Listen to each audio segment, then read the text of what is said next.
Okay, we just went through and read the 55 sutras of the book 3, and now we are going to get started on the first one.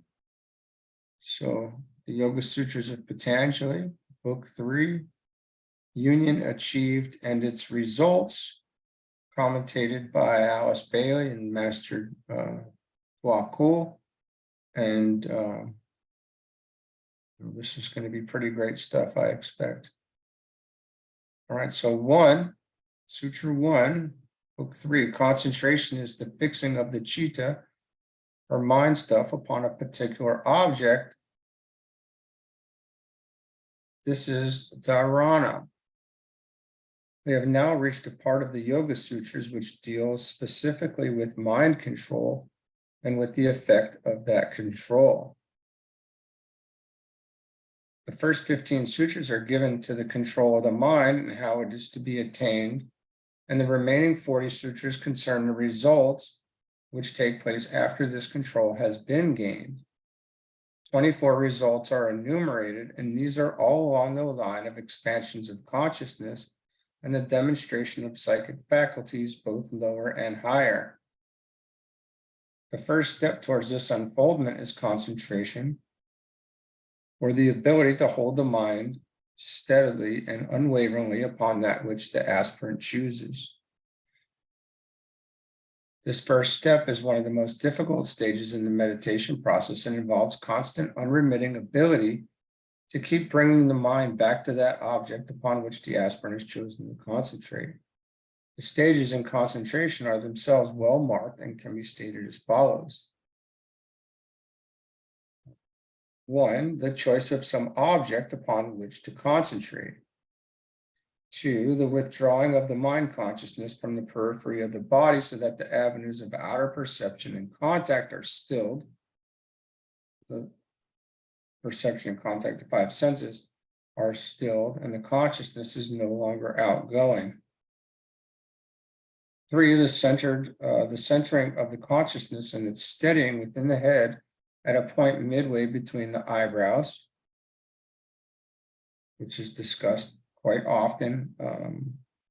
I want to say immediately, even in the very early stages of most of us learning about meditation. 4, the application of the mind, or the paying of close attention to the object chosen for concentration. 5, the visualization of that object, imaginative perception of it, and logical reasoning about it. 6, the extension of the mental concepts which have been formed from the specific and particular to the general and the universal or cosmic.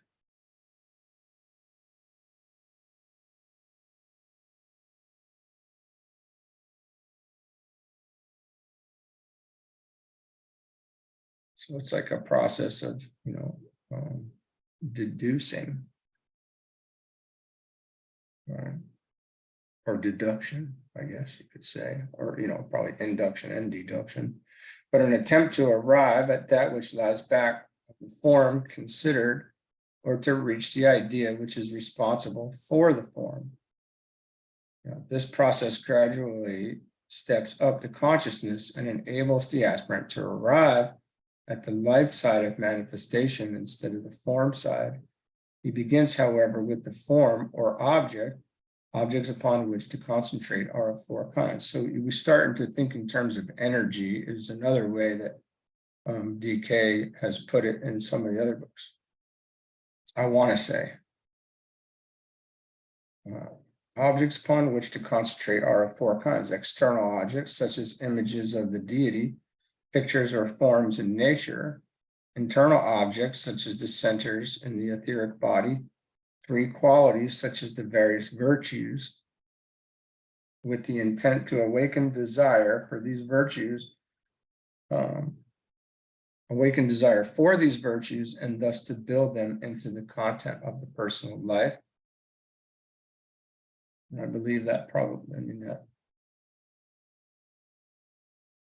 that with that intent, that does happen. His intent is very important in all this. 4, mental concepts, or those ideas which embody the ideals lying back of all animated forms. These may take the form of symbols or words. All right, so pretty cut and dry there. In one of the Puranas, the idea embodied in concentration is expressed most beautifully. The aspirant is told, after he has made use of the first 5 means of yoga dealt with in Book 2, that he should make a localization of the mind stuff upon some auspicious support. And this localization is illustrated by a description of the fixing of attention upon a form of God. The incarnated form of the exalted one leaves one without desire for any other support. This should be understood to be fixed attention when the mind stuff is fixed upon this form. And what is this incarnate form of Hari on which one should ponder? Let that be heard by thee, O ruler of men.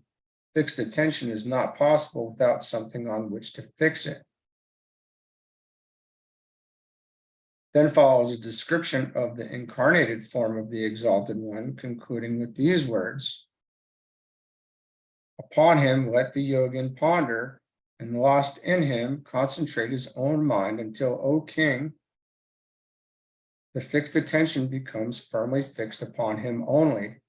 While performing this, or while doing, as he wills, some other action wherein his mind does not wander, he should then deem this fixed attention to be perfected.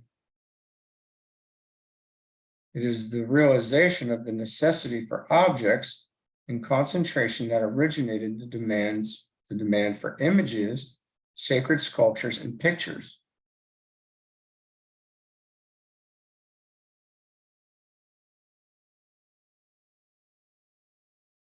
I guess, it's one thing to use these images, it's another thing to worship these images, right? So all these objects entail the use of the lower concrete mind, and this is the necessary preliminary stage. This is the point of the puja tables, potentially, right? Why we have fixed, why I have pictures of gurus and, Ganesha and, Krishna. I have Krishna and some others, but, even sitting on my bookshelf here.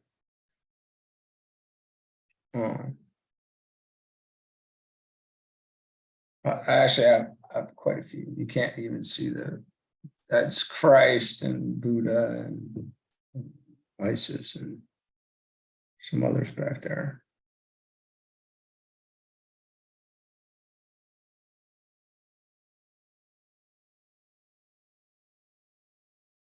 Their use brings the mind into a controlled condition so that the aspirant can make it do just what he chooses. The 4 types of objects mentioned above carry the aspirant gradually inwards and enable him to transfer his consciousness from the physical plane into the etheric realm, from thence into the world of desire or of the emotions, and so into the world of mental ideas and concepts. This process, as was carried on within the brain, brings the entire lower man to a state of one-pointed, coherent attention, all parts of his nature being directed to the attainment of fixed attention or a concentration of all the mental faculties. The mind then is no longer scattering, unsteady, and outgoing, but is fully fixed in attention. Vivekananda translates dharana as holding the mind to one thought for 12 seconds. Awesome. Well, there's something to experiment with, right? And so there's objects, and I just want to, and then this chart over here that I have back here too, that holds an incredible amount of mental concepts to ponder on as well. And I have spent much time on this couch right here, pondering on that chart after reading these books, or reading these books and always looking up at the chart and referencing it, kind of like we're doing here. So this has been a great help. So there's that. If you want a copy of this chart in order to make something like that, I enlarged it, and I have it pretty big. So I just sent it to Staples and had them print that out on the board, on that, the whatever, the poster board. And it's and I just put some stickies on it, that you get, and it's worked great. Priceless piece of art there.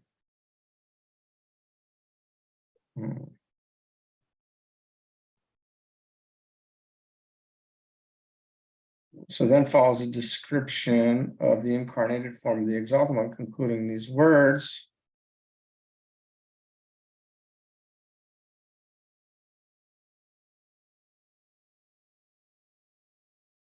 I lost my spot, but I know what it is, but I lost it. Let me hear a roar, man.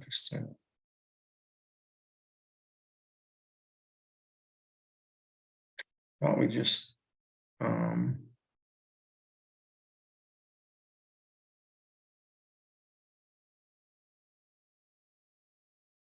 we're talking about Vivekananda, aren't we?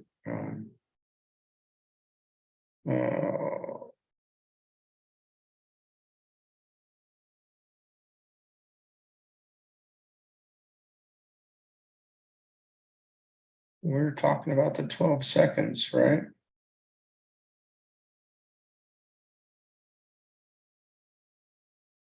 Where is that 12 seconds at?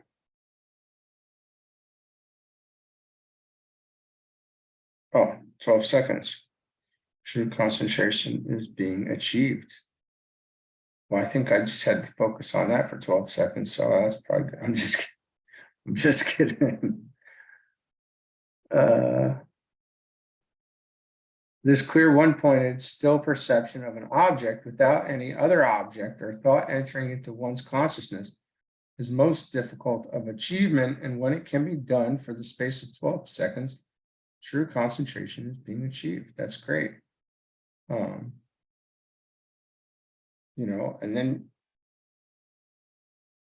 if I don't know if this helps. I don't know if it's appropriate, but I would say let go of any thought of anything specific and just observe the whole scene as well, and try to hold that as what is try to focus on the whole scene is sometimes what I do. I mean, that's generally what I'm doing for the most part, is I'm just trying to be I'm just the observer. I coming in and out of focused attention on things, but I'm always looking at ultimately getting back to that as well. And that may be where many of us are at. I don't know, but this is interesting here, and it's definitely worth experimenting with that. So to sustained concentration, dharana, is meditation, dhyana. Meditation is but the extension of concentration and grows out of the facility a man achieves in fixing the mind at will on any particular object. It falls under the same rules and conditions as concentration, and the only distinction between the two is in the time element.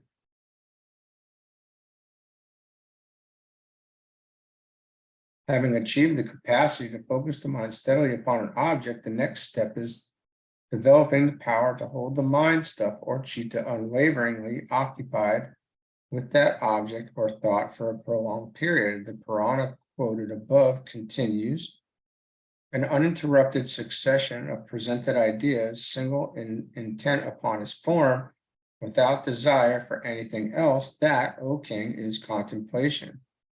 It is brought about by the first 6 aids of yoga. The word contemplation here is synonymous with meditation. This meditation is still with seed or with an object. The Vedi says in his comment on this sutra, dhyana is the entire fixing of the mind on the object thought of, to the extent of making it one with it. In fact, the mind should, at the time, be conscious only of itself and the object. The man's attitude becomes pure, fixed attention. His physical body, his emotions, surroundings, and all sounds and sights are lost sight of, and the brain is conscious only of the object, which is the topic or seat of meditation, and the thoughts which the mind is formulating in connection with that object. Okay, see, when I said I'd focus on the scene, that's not in meditation, that's in life, in movement, and an all-day affair. This is focusing it in meditation and one pointed focus. This is some quite different and important. So when the mind stuff becomes absorbed in that which is the reality or idea embodied in the form, and is unaware of separateness or of the personal self, this is contemplation or samadhi.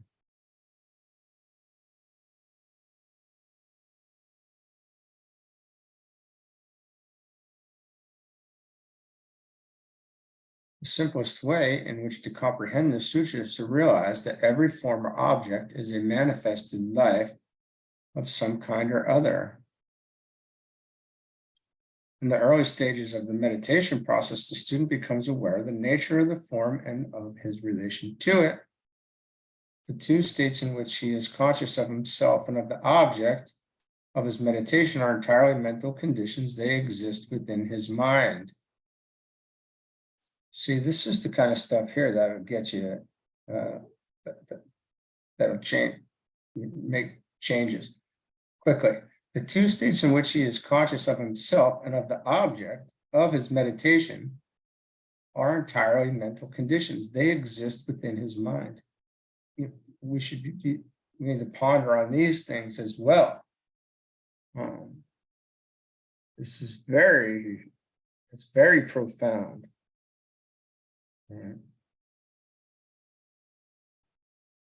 All this is in the mind. This condition is followed by one in which his realization travels inward on to the subjective plane, and he becomes aware of the nature of the life which is expressing itself through the form. And that is, as we're reading this the last couple weeks, I want to say, this is the focus, ultimately, right? The nature of the life which is expressing itself through the form. It's always that, in a sense. If you ask, if I get to have any thought on this at all, it's always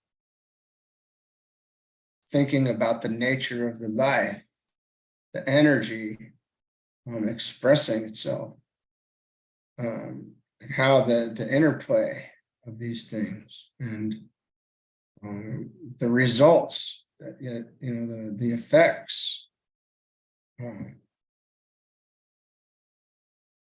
So quality and subjective relationships engross his attention, and the form aspect is lost sight of, but still the sense of separateness or of duality persists.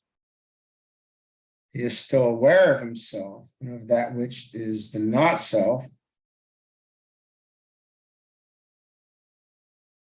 Similarity of quality and response to analogous vibration are his, however. Yeah, that should, that resonates.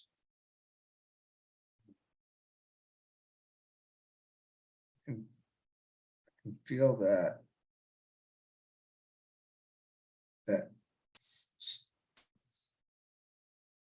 consciousness, that concept. I can sense that concept. Um,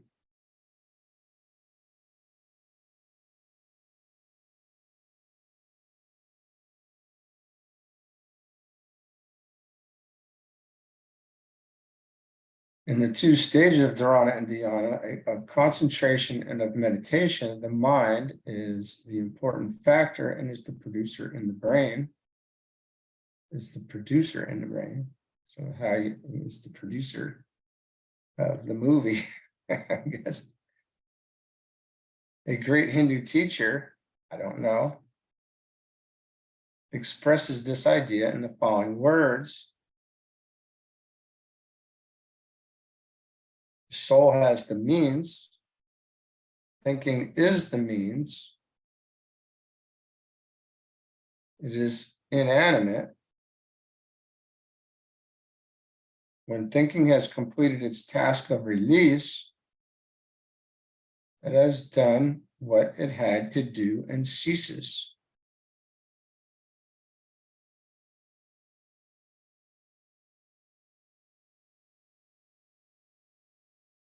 That's fantastic, right? This is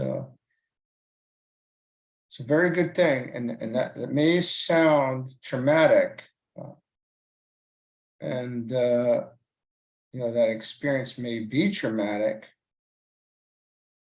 in a sense. I want to say we have to be prepared for that, just like everything else, so we don't, run and turn the other way from it without, not knowing that this is where this goes, right? So we're building this foundation, and this is extremely important, and so we can kind of, we're not going to be surprised by anything as these things come along. The truth of this makes any description or explanation of the highest state of samadhi or contemplation exceedingly difficult, for words and phrases are but the effort of the mind to submit to the brain of the personal self, which will enable it to appreciate and comprehend the process. All right, I have to read this one more time. I'm sorry. I read it. I didn't pay any attention to it.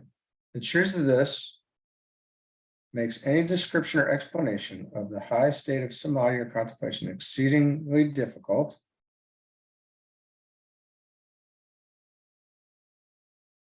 for words and phrases are but the effort of the mind to submit to the brain of the personal self. Yeah, I've had this conversation many times. You do not need to be able to explain this to anybody. You don't need to be the teacher right out the gate or anything. You don't need to understand. We're absorbing things, we're synthesizing. Remember, we're grasping the thought behind the words. We're not dealing in words.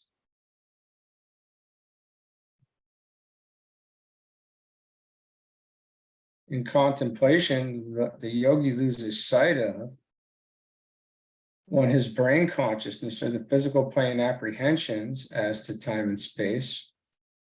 Two, his emotional reactions to the subject of his meditation process. Three, his mental activities, so that all the modifications of the thinking process, all the emotional reactions of the desire mind, kama manas, the desire mind vehicle, are subdued, and the yogi is unaware of them. He is, however, intensely alive and alert, positive and awake, for the brain and the mind are held by him in a steady grip and are used by him without any interference on their part. This literally means that the independent life of these forms through which the real self is functioning is still, quieted and subdued, and the real or spiritual man, awake on his own plane, is able to function with full use of the brain, sheaths, and mind of the lower self, his vehicle or instrument. He is, therefore, centered in himself or in the soul aspect. All sense of separateness or of the lower personal self are lost sight of, and he becomes identified with the soul of that form which has been the object of his meditation. Unhindered by the mind stuff or by the desire nature, he enters into that condition which has 4 outstanding characteristics. 1, absorption in soul consciousness, and therefore awareness of the soul of all things. Form is no longer seen, and the vision of reality, valid by all forms, is revealed. Liberation, 2, liberation from the 3 worlds of sense perception, so that only is known and contacted which is free from form, from desire, and from lower concrete mental substance. And then 3, realization of oneness with all souls, subhuman, human, and superhuman. Group consciousness somewhat expresses the idea, just as separated consciousness or realization of one's own individual identity characterizes consciousness in the 3 worlds. And group consciousness, if you have note, this is very much discussed in the blue books, right? And group consciousness, we become aware of our group and such as, so, it's been said even that the first and second initiation can be done in group, but the third is done individually. But in that, you realize the group, so you lose yourself into the group. If I'm saying that accurately, but we have to keep reading the blue books, and we're gonna.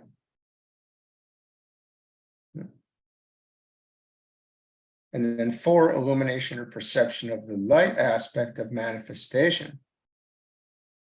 Through meditation, the yogi knows himself to be light, a point of fiery essence. Through facility in the meditation process, he can focus that light on any object he chooses and come in rapport with the light which that object is hiding.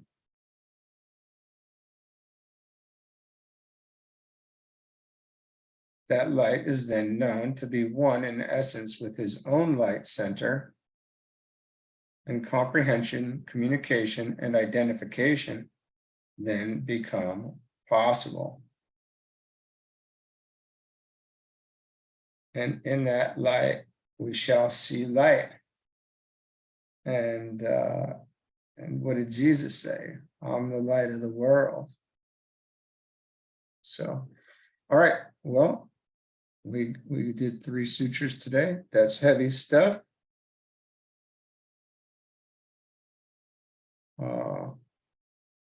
We even have, we have some takeaways in that, to see if we're up to par on this 12 seconds of steady focusing, right? To see if